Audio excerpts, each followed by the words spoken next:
একসাথে আজ দুটা ভিডিও করতে চাই। আমার সামনে এখন যে দুজন ভাই আছেন, সংগত কারণে ওনারা ভিডিওর সামনে আসতে চাচ্ছেন না।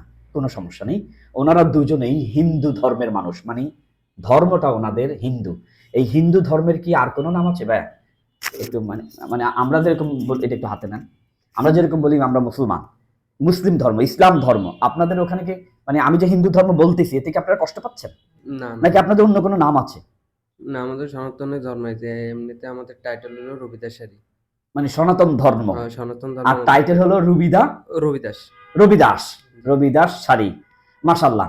এনাদের কাছ থেকে শিখার আছে অনেক কিছু। মানে কতগুলো যে ঈদ কয়টা? 13টা। হ্যাঁ? হ্যাঁ, একটু ক্লিয়ার হন। মানে আমার সাথে ফ্রি হন। আপনাদের চেহারা দেখাচ্ছি না। কিন্তু আপনাদের কাছ থেকে অনেক কিছু জানবো। এতে আমাদের হাবিব ট্রাভেলস এর ভিতরে হাবিব ট্রাভেলস এ ঢুকাতে চাই।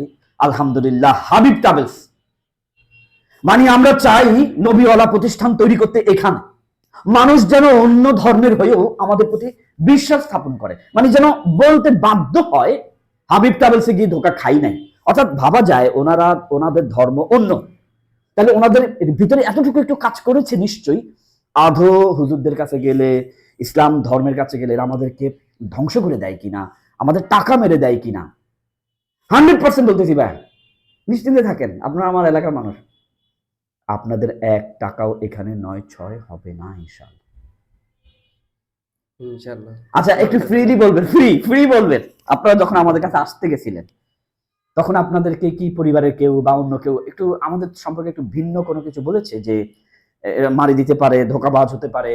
মানে একটু আমরা শুনতে চাই। মানে আপনাদের 2 ভাইয়ের মধ্যে তখন কি আমরা চলছিল? ২ ভাইয়ে আইছি যে আমরা ২ ভাইয়ে প্রিপারেশন যে এটা বাড়িগত কেউ জানে না বিষয়টা। বুঝতে পারছি। মানে আমরা ২ ভাইয়ে এই বিষয়ে আপনার সাথে দেখা করবো ইচ্ছা ছিল। সরাসরি কথা বলার। এখানে আসলাম, সরাসরি দেখা হইলো, কথা বলতে আছি। ভালো লাগতে আছে। যাক, অসুবিধা নেই। আমরা আপনাদের এটা আসলে কতটা সিকিউরিটি আর প্রাইভেসি হলে ভাইজান বললেন যে আমরা যে আসছি আমরা পরিবারকে জানাতে চাই না, বা আমাদের অবশ্যই পরিবার জানবে যেদিন যাবে। হ্যাঁ, অর্থাৎ বিশ্ব না জানুক, আমাদের ভিডিওটা যেহেতু ভাইরাল হয়, বিশ্ব জানাতে চায় না। যাই হোক, যে কোনো অ্যাঙ্গেলে হোক, শুধু এতটুকু বলবো, আমার ভাইয়ের ধর্মটা হোক যাই, আমাদেরকে শিখানো হয়েছে আমাদের নবীজি যেন তোমাদের কাছে আসলে মানুষ নিরাপদ থাকে। আবার আপনাদের ধর্মেও নিশ্চয়ই গুরুরা শিখাইছে তোমাদের কাছে যদি কেউ আসে তারা যেন নিরাপদ থাকে। হ্যাঁ, অবশ্যই, অবশ্যই। এই জি, জি। ভালো লাগছে, অনেক ভালো লাগছে ভাইজানকে পেয়ে। উনি সেলুন দোকানে যেতে চায়, আমরাও বলছি 100% সেলুন দোকানে ইনশাল্লাহ ভাইজান যাবেন। ভাইজানের কোথাও যেন কষ্ট না হয়, এটা আমাদের আত্মা থেকে বের হতে হবে, কারণ আমরা ভাইজানদেরকে শ্রদ্ধার সাথে দেখতে চাই। যাই হোক, ওনারা আসছিলেন, সেলুন দোকানে যাবেন, পবিত্র নগরী মক্কায়।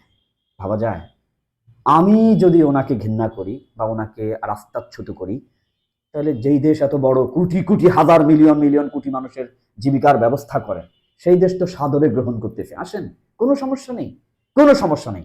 সর্বোপরি বলি, আমরা যদি মানুষের দ্বন্দ্ব লাগাই, আমার আল্লাহ তো সরাসরি বলে আমি তো তাকে খাওয়াই। আমরা যদি দ্বন্দ্ব লাগাই, আমি আল্লাহ তো তাকে সব সময়ই খাওয়াই। ভালো থাকবেন, দোয়া করবেন তাহলে। হ্যাঁ, আপনাদের দোয়া চাই কিন্তু। আমরা ইনশাআল্লাহ। ছোটবেলায় পড়েছি, আমাদের একজন হিন্দু শিক্ষক ছিল, উনি বলতেন হোক সে যেই, দোয়া করলে লাগবেই। অবশ্যই। হ্যাঁ, হোক সে যেই, দোয়া করলে লাগবেই। মানুষ তো আমাদের জন্য অনেক দোয়া করবেন। আর ইনশাল্লাহ আপনাদের যত চাওয়া পাওয়া আছে আমরা পূরণ করবো।